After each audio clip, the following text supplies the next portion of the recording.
Hello, ladies and gentlemen. Henry here from the Vicinity and Beyond podcast, and this one is a little bit different from you. This is the first of a three-part series of a live recording that we did in London not so long ago, and we are introduced very kindly by Marcus Gold of the Fitzrovia Partnership, and we've left it in because it's such a great little introduction to Fitzrovia and some of the work that they are doing, and then we'll be back into the podcast. So listen in for this great three-parter. Cheers. I just wanted to give a big thank you to ARUP for hosting us today and their incredible offices here in the heart of Fitzrovia.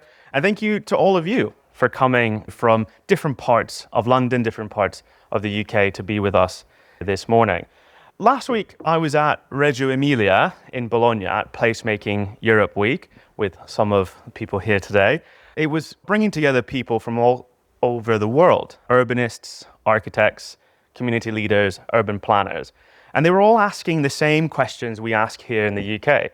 How do we build places that are fair? How do we build places that are safe? How do we build places that people love? Those are some of the questions we ask here in Fitzrovia every day. Because Fitzrovia is just not another London neighbourhood. It's a place of contrasts. The BBC borders us on one street, a family-run cafe on the next, UCLH saving lives on Tottenham Court Road, a gallery tucked away showing off tomorrow's artists, global businesses, local shops, history and modern life all together.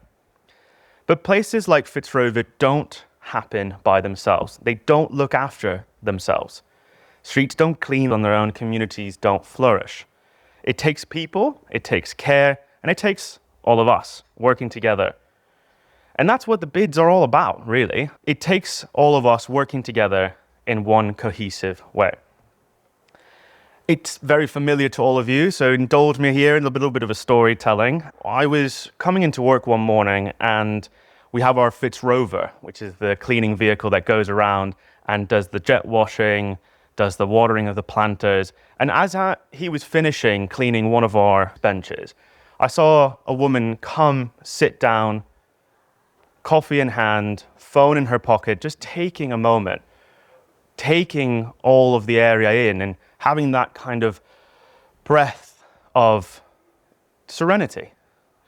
And it brought to life the work that we do as bids, that sometimes it's all of these things working together. Because that's what it's all about, really. You all know, it's not just about benches, it's not just about the cleaning, but the idea that in the middle of somewhere like London, everyone can take a moment.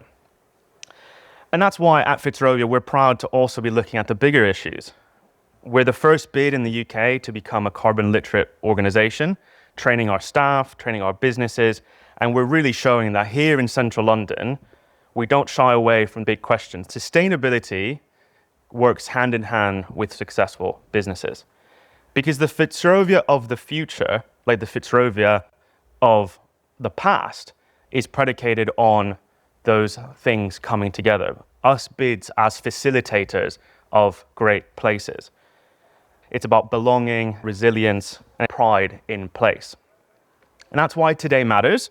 The reason why we're all here is because the Vicinity podcast, hosted by Henry and Julie, is a space to ask those questions, to connect with one another, to say, well, why is it that way? Why are we doing it in this manner?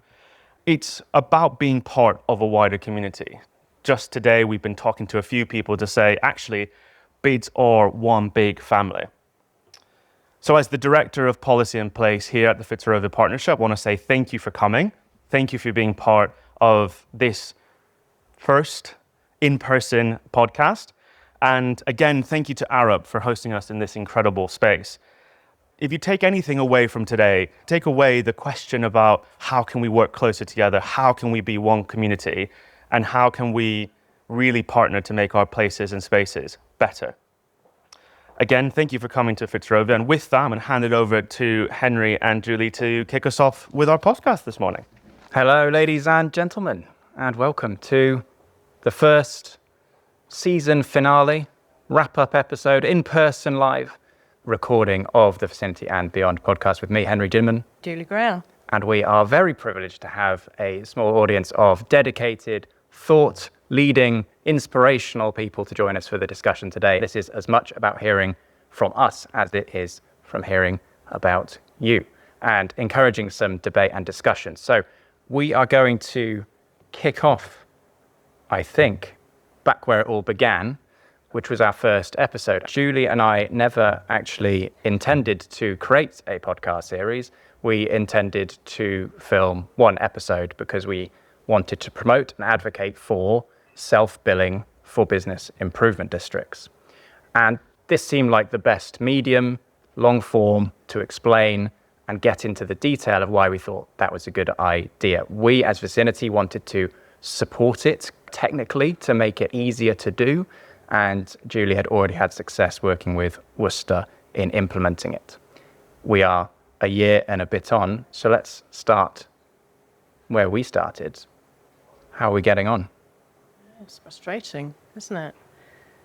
We've had so much conversation about self-billing. We talked about it for a variety of reasons. One was the starting point of finding a location that could pioneer billing on their own, away from a local authority or their contractor, to prove it was possible and to prove that there wasn't just a monopoly in the industry, because so many of you, so many bids listening, know how frustrating it is for your primary income to be controlled by a third party that rarely has active response and conversation with you. So the key thing was, let's prove it can be done somewhere so that it gives you a bargaining chip.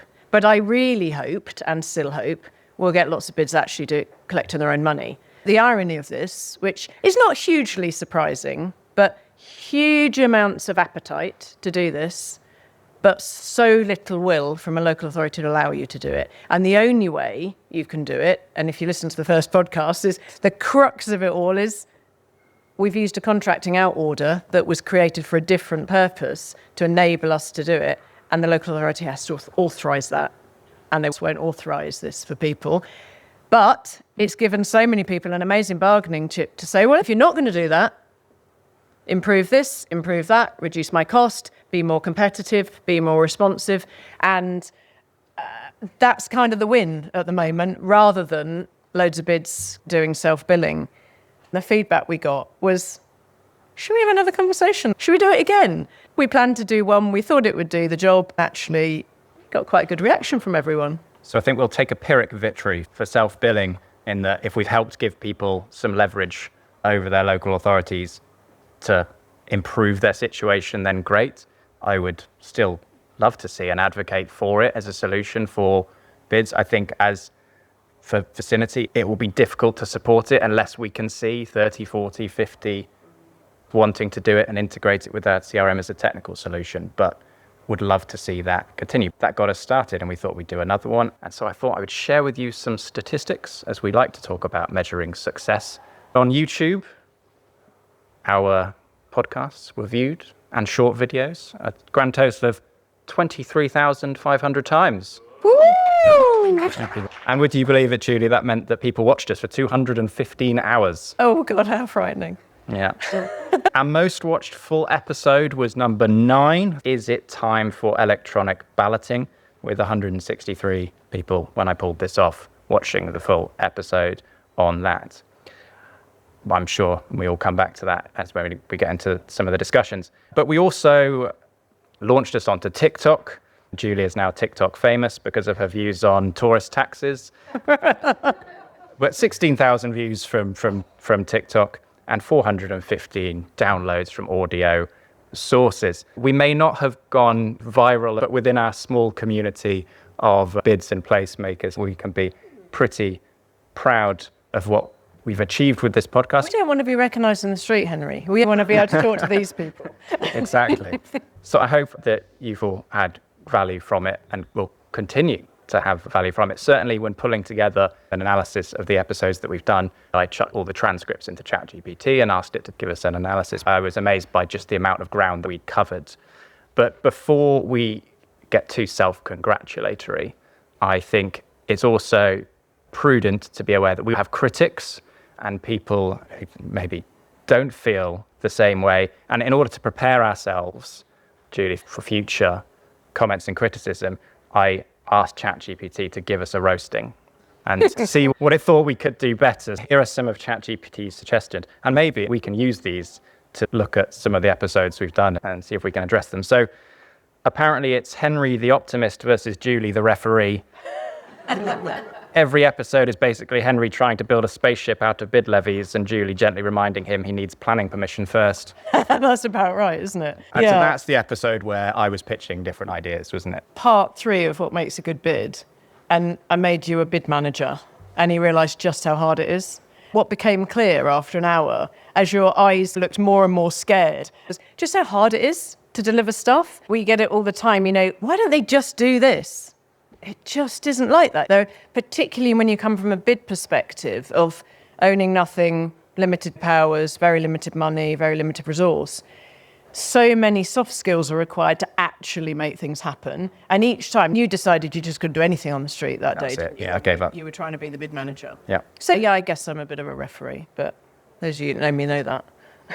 So ChatGPT also reckons that you could play bingo with one of our episodes. If you took a shot every time we say trust, additionality or governance, you won't make it to the end of an episode. We should do that next time. Trust, trust I probably bring up in every single episode.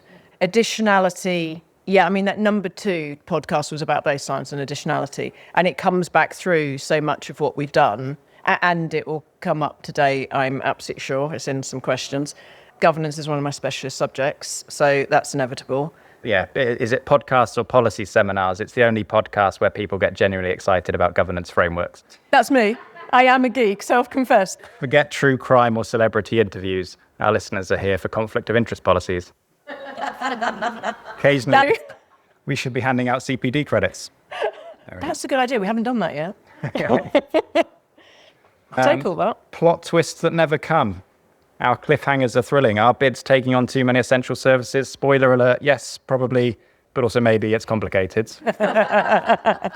Yeah, that's fair enough. I think we always try to ask the question, don't we, in every episode, it's, okay, what does this mean? What is practical advice? I think the one that stood out for me is we created a whole episode for bid boards. I know this has been shared by bid teams with their boards when they're bringing on new board members. I think that's a good resource to share because a lot of these board members are coming on as people who run their businesses on the high street, want to get involved, hopefully for the right reasons. That's a nice little reminder of what they can do. And that one actually is possibly the one that I've had. We had loads of feedback of lots of them, and lots of people have messaged us, spoken to us. People have never met who are in bids and have said, I've just learned so much and now I've gone back and listened to them back and stuff. But actually board members is one where it's been really eye-opening. And I guess it's one that needs quite a lot more recirculating because a lot of bid staff don't really want to have an active board because it's hard work. They'd quite like having a passive board, but I'm regularly reminding a board they're legally responsible. We're couched in legislation here and regulation, and you're a company, and they're legally responsible for that company, and they carry the liabilities. So they need to ensure they scrutinise, understand, and mustn't just be passive. Some feedback from board directors was, oh my God, I don't think I realised what I'd signed up for. I'm going to listen again, and then have asked other questions. And actually, that's all good. It's really easy to sideline your board and get things done quickly, but things go wrong. You've got problems. You really need them involved. Somebody who regularly quotes this, he's in another location now. He's the first to say, make sure you actively get involved and make sure you're scrutinised and everything, because when something does go wrong, every director ends up with a CCJ on them, county court judgment. And that person quotes that regularly. He hadn't seen that coming. And that's a reality. The company directors on your board carry legal responsibilities and liabilities, and they mustn't just be passive, however easy that might seem. We are jargon jungle. We love acronyms, bids, ABIDs, BIAs. By the end, you half expect to hear about the Jedi Council bid. Oh, we haven't done that one yet. Do Jedi Councils have a lot of acronyms? I don't know any Star Wars fans. So. And there's now SIDS coming in New South Wales and Australia. They've opted to call them Community Improvement Districts, not Business Improvement Districts. I've spent since 2017 working with New South Wales in Australia, developing, they're now in draft, so response to draft regulations. And they're calling themselves SIDS. SIDS with a C. Can't be Yeah. kids. No, because that would be a K. Great for insiders, but confusing for your mum. Try explaining to a family member what a bid is after listening to an episode. Good luck.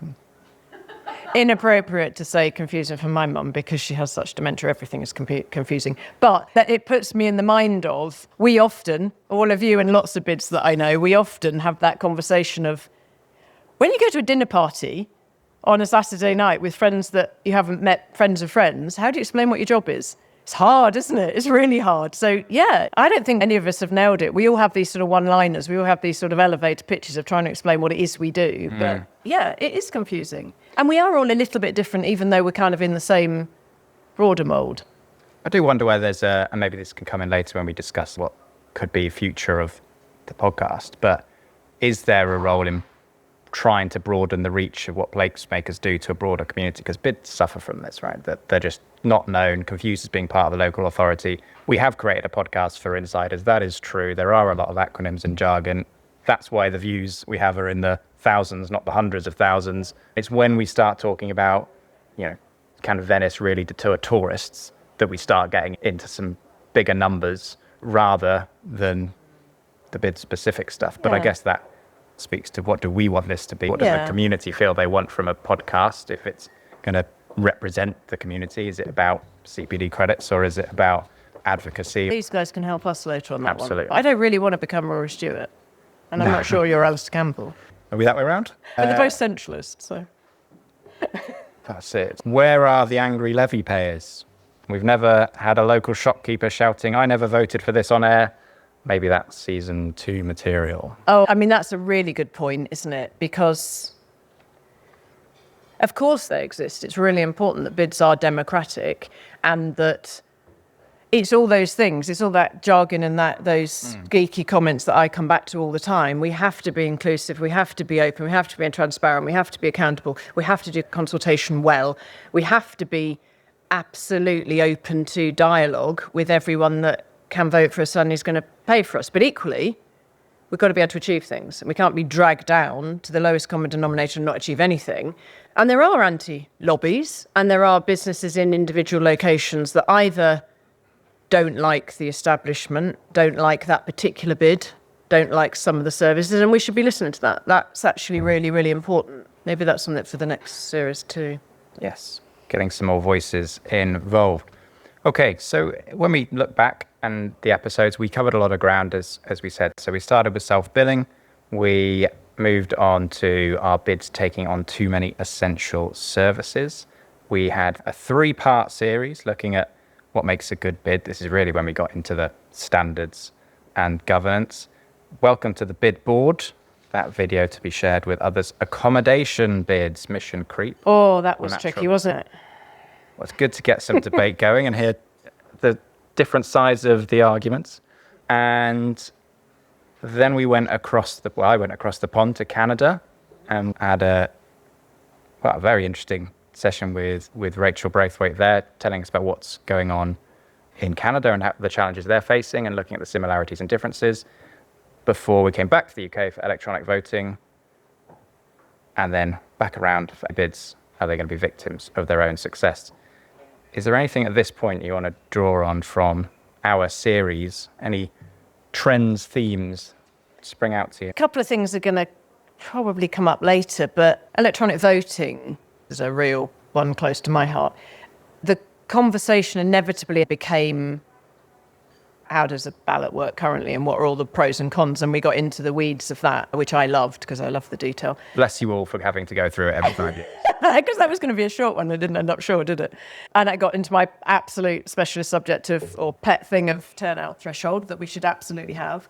But that created such an incredible conversation in the industry, so much dialogue coming back on that one. And it's been hugely positive already. That created a dialogue between myself, Westminster City Council and civil servants. I followed up with a briefing note into government that was sort of transcript plus some from our podcast. Voting reform is now in Pride of Place programme launched last week by Labour government. Well done us. Lots of people have been having this conversation and it's making a difference. I think what we started out doing was trying to have a positive conversation of stuff that we need to share and that people need to understand and create a dialogue on. And we've done that. And that's just been really, really satisfying. That the amount of people that said to me they've never listened to a podcast before and now they're listening to ours. So we've opened the door to loads of other things. So good job done so far. Excellent. So we're advocating for best practice, high standards, guidance how to achieve it. We're trying to balance that with some innovation, some ideas how we can move forward in terms of our model and our technology. One of the big trends that stood out for me when I look back over the episodes was just how much money was an underlying theme or lack thereof. It's why we're talking about additionality in essential services. It's why we think towns and cities are largely exploring A-bids. That's where a lot of the pressures are coming from. I don't think we'll have any answers for that today, but it seems to be a recurring theme. Yeah, absolutely. Yeah, well, I mean, we're a very different place to when we set up bids 20 odd years ago. Those of us that started and talked about this, carefully chosen word of additionality, and we're all about added value. What a challenge that is now. Not just in our bid sector, but in any sector that touches public sector and private sector. Every environment is struggling with lack of public money, and therefore we've got to think differently. Okay, Henry here again. So that concludes part 1 of our live in-person recording of the Vicinity and Beyond podcast. Stay tuned, listen out, wait for not very long, because we will be dropping the second part of this series and we get into the audience questions and question time. So look out for that coming very soon.